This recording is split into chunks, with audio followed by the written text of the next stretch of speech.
may have heard of things called defibrillators, okay? Now, what's a defibrillator, may you ask? Well, defibrillators are devices that can function like pacemakers, okay? So they're capable of preventing the heart from beating too slow. But they also prevent the heart from beating too fast in an irregular fashion. They're life-saving devices, and their main treatment is for something called sudden cardiac arrest.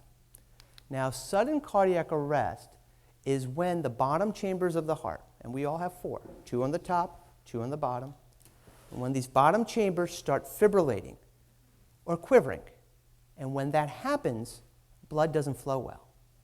And when blood doesn't flow well, we run into major problems.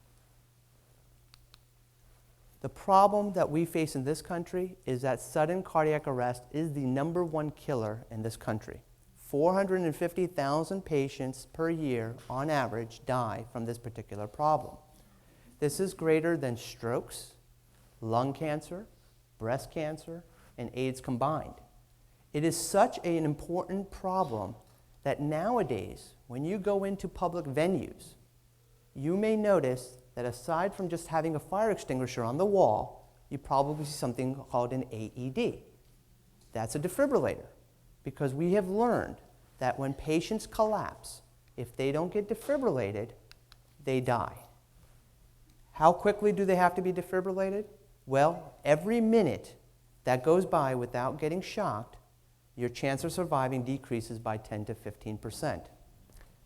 On average, you have 6 to 8 minutes. After 8 minutes, the chance of you surviving is less than 10%.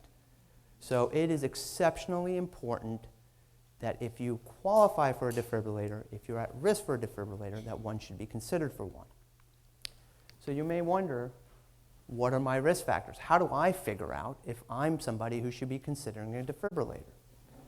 Well, if you have a history of a prior heart attack, or if you've had a stent, a scaffold placed into your heart artery that tries to keep the artery open, or if you've had bypass surgery, you may be at risk. Patients who have a weak heart muscle, or what we call a low ejection fraction, which is a measurement of deciding how well the heart squeezes, again, may be at risk.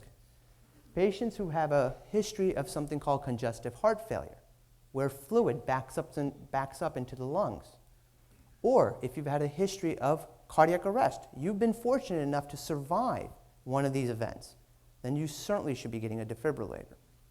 But sometimes the symptoms are a little bit subtle. You may have unexplained blackouts, unexplained spells of dizziness. You may feel palpitations that lead to dizziness, but you don't know what's going on, and then they stop. Or you may actually faint multiple times and not know why that happened. These may all be signs of episodes, short episodes, but episodes of this rhythm problem, which can lead to cardiac arrest.